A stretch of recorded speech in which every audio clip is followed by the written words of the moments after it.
আসসালামু আলাইকুম। অনেক ভাই আমাদের কাছ থেকে চারা নিছেন, তারা জিজ্ঞেস করেন যে ভাই আপনারা যে এই যে জমিটা প্রথমে এই যে ওই যে গর্ত করছেন, মানে নালি বলি আমরা, যেভাবে নালি করে লাগাতে হবে কিনা। না ভাই, এটা আসলে নালি করা না। আমরা দেখুন গাছগুলো যখন আমরা সমতল জমিতে রোপণ করেছিলাম, সমতল জমিতে রোপণ করার পরে কচু গাছগুলোর বৈশিষ্ট্য হচ্ছে কচু গাছগুলো বড় হবে, আস্তে আস্তে কচু গাছগুলো উপরের দিকে উঠবে।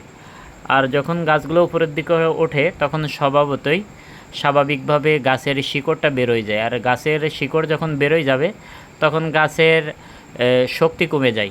এই জন্য হচ্ছে আমরা এই যে দুই লাইনের মাঝখানে যে কাদা থাকে, এই কাদা দিয়ে গাছের গোড়াটা বেঁধে দেই, তাহলে মাঝখানে গর্ত হয়ে যায় এবং গাছের গোড়াগুলো উঁচু হয়ে যায়। যার কারণে মনে হয় যে ড্রেনের মতো আমরা করে দিছি, আসলে কিন্তু বিষয়টা তা না। এই জন্য যারা নতুন চাষি ভাই, আপনারা ভুলেও কিন্তু এরকমের ড্রেন করে বা দুই পাশে মাটি উঁচু করে এভাবে কিন্তু লাগাবেন না। এভাবে লাগালে কিন্তু আপনি ক্ষতিগ্রস্ত হয়ে যাবেন। এই জন্যই যারা আমাদের থেকে চারা নিছেন, অবশ্যই কিভাবে লাগাতে হবে, কতটুকু দূরত্ব দিয়ে লাগাবেন, অবশ্যই সেগুলো জেনে তারপরে আপনারা রোপণ করবেন। আর আপনারা যারা চারাগুলো নিয়েছেন তারা অবশ্যই এখন কোনো চিন্তার বিষয় নয়, এখন শুধু আপনারা জমিতে পানি রাখবেন এবং আপনাদের গাছে যখন দুই পাতা হয়ে যাবে তখন থেকে হালকা, বেশি সার না, অল্প অল্প করে আমরা দিব।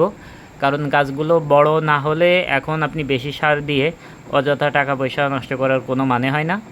এজন্যই এই দিকগুলো আপনারা খেয়াল করেন। আপনারা যারা নতুন চাষি অনেকেই ব্যতিব্যস্ত হয়ে যান, যে আপনারা মনে করেন যে জমিতে যত বেশি সার দিব গাছগুলো তত বেশি বড় হবে, তত দ্রুত ফলন পাবেন। বিষয়টা কিন্তু তেমন না। গাছের একটা বয়স আছে এবং গাছের কিন্তু খাবারের একটা নির্দিষ্ট পরিমাণ আছে। আপনি যতই দেন গাছে যতটুকু খাবে তার থেকে বেশি কিন্তু সে নিতে পারবে না, আপনার সেগুলো কিন্তু অযথা নষ্ট হবে। এই জন্য আর হচ্ছে আপনারা যারা লতি চাষ করেন অবশ্যই জমিতে আসবেন, এসে প্রতিদিন পর্যবেক্ষণ করবেন যে আপনার গাছে কি কোনো সমস্যা আছে, কোনো রোগবালাই আসছে কি না, এই দিকগুলো আপনারা খেয়াল করবেন। আর প্রতি সপ্তাহে অন্তত কম বেশি করে আপনারা সার দিবেন। দেখা যাচ্ছে যে এক এক সপ্তাহে এক এক রকমের সার দিতে হবে। এই জন্য এই সারের শিডিউলটাও আমাদের থেকে নিয়ে নেবেন। আর আপনারা যে কোনো জায়গা থেকেই চারা নেন না কেন, যদি যে কোনো প্রয়োজনে আপনারা আমাদের কাছ থেকে পরামর্শ নিতে পারেন, কোনো সমস্যা নেই।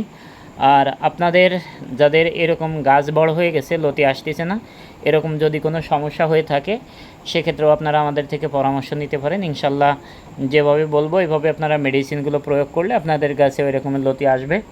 তবে হচ্ছে লতি চাষের জন্য যে দিকগুলো আপনাদের খেয়াল রাখতে হবে, যে আপনারা জমিটা ভালো জমি নির্বাচন করবেন এবং সঠিকভাবে সঠিক জাতটা রোপণ করবেন। ইনশাল্লাহ এরকম ফলন হবে। আশা করি আপনারা সবাই ভালো